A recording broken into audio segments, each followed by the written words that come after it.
A sitting president walked up to a podium in front of her entire nation's press corps and announced she had sent a formal letter to another country's head of state. Not about trade, not about a border, about concert tickets. That president was Claudia Sheinbaum of Mexico, and the recipient was the president of South Korea, and all she wanted was help securing more BTS shows for her people. A government-to-government diplomatic appeal over a music tour. But why would heads of state, chambers of commerce, and big city mayors end up scrambling over a handful of stadium dates? Because the 2026 Arirang Tour didn't just break sales records, it quietly transformed 7 men from Seoul into a visiting economic superpower. And by the time the dust settled, world leaders weren't reacting to a concert anymore. They were reacting to foreign policy. And the force that dragged them all to the table wasn't a government, and it wasn't a corporation. It was a fandom. When BTS announced Arirang, their first full-group world tour in 4 years, the schedule launched at 79 stadium shows. But that number refused to hold still. Demand ran so far ahead of supply that Big Hit kept quietly bolting on extra nights in Tampa, Stanford, Las Vegas, Lima, Buenos Aires, Melbourne, and Jakarta, until the run swelled to a staggering 88 shows across 34 cities, the largest tour any K-pop act has ever mounted. Every announced North American and European date sold out almost instantly. In Mexico alone, roughly 1 million people went hunting for tickets, chasing 150,000 seats. Run that math, and you get a shortage so severe it stopped being an entertainment story and turned into a public order crisis. The 3 Mexico City nights evaporated in around 37 minutes. Within hours, resellers were listing single seats for $3,500, and that is the exact moment a national government stepped onto the field. Sheinbaum didn't just mention it in passing. She used her official daily briefing to fight for her citizens and turned Mexico's Federal Consumer Protection Agency loose on the promoter and on Ticketmaster, demanding to know exactly how many tickets existed and where every last one of them was going. Sit with the absurdity and the genius of that at once. The same legal machinery a country uses to shield people from predatory monopolies got switched on because fans couldn't get into a stadium. A ticket shortage had escalated into something the state itself felt compelled to step into. Sheinbaum had actually welcomed the group months earlier, calling their arrival a historic request from Mexican youth. But the moment a million fans collided with 150,000 seats, warm words hardened into policy. She confirmed she'd written directly to South Korea's president, asking for more dates.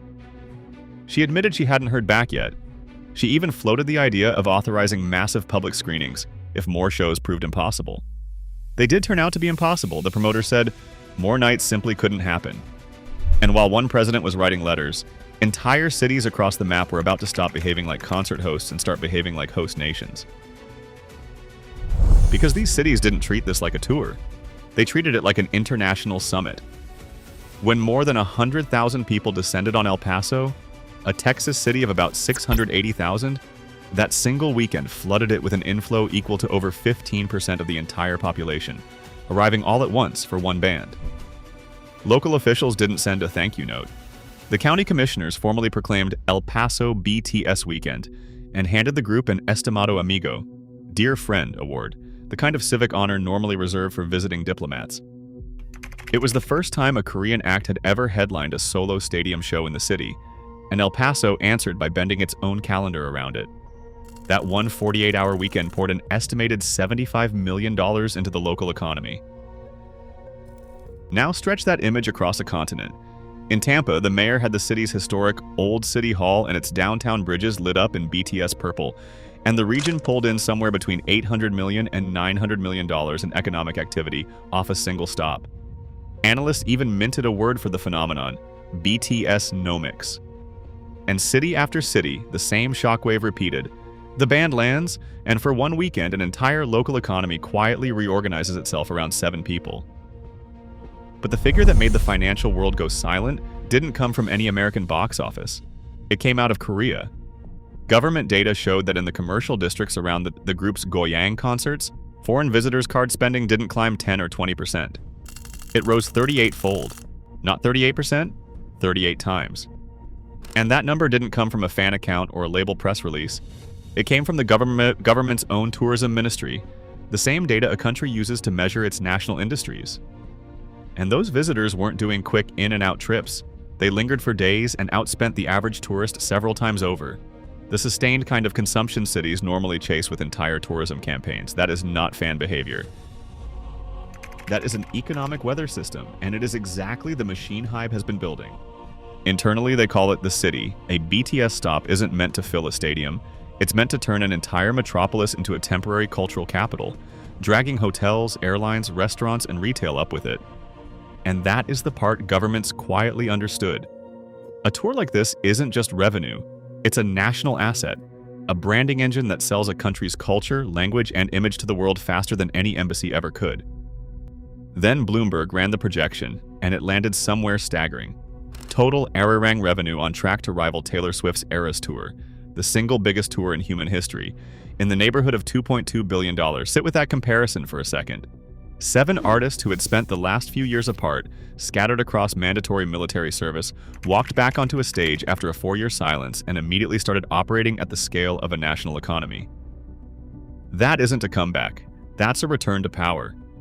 And inside those stadiums, the spectacle was never only the pyro and the choreography, it was the sound of tens of thousands of people singing the old Korean folk song the tour takes its name from, Arirang, back to the group in a language most of them were only beginning to learn. That moment, far more than any revenue chart, is what the entire world was actually buying into. But the purest display of that power never touched a treasury. It happened on a palace balcony. Before those Mexico City shows, BTS walked into Mexico's National Palace and sat with President Sheinbaum face-to-face for around 40 minutes, the kind of audience a country grants to visiting heads of state, and then stepped out onto the balcony overlooking the Zocalo, where an estimated 50,000 people had packed the historic square to watch them wave. Not to hear a song, to see them stand there. 50,000 people filling a plaza built for national ceremony, for a glimpse of 7 silhouettes on a balcony. RM called out to the crowd in Spanish, and the president, who had written to a foreign leader on their behalf, personally invited them back for 2027. All before a single note was played at the GNP Seguro Stadium, a venue Polestar had just crowned the #1 concert stadium on the planet, 2 years running. Outside those walls, another 40,000 fans with no tickets at all simply gathered on the street, close enough to feel the bass move through the concrete. Think about who those 40,000 people were. They knew from the start they'd never make it inside. And they stood on that pavement for hours anyway, just to be near it. That is not a customer base. That is devotion with a passport. And that devotion is the whole engine here. Every economic figure, every civic proclamation, every presidential letter traces back to the same source. Millions of people who decided all at once that this mattered enough to reorganize their lives around. No government can manufacture that. It can only scramble to react to it. This is the ceremonial architecture nations reserve for visiting statesmen. The palace, the balcony, the president, the crowd in the historic square, and it got handed, without hesitation, to a music group. A president writes a diplomatic letter. A federal agency mobilizes. Cities rename their own weekends and turn their skylines purple.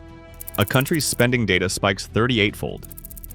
A tour built for 79 shows gets dragged up to 88 by demand alone. And a head of state stands on a balcony beside them, asking them to come back. Read that whole sequence back one more time, and it stops sounding like entertainment news and starts sounding like a state visit. This was never a story about 7 men who sing.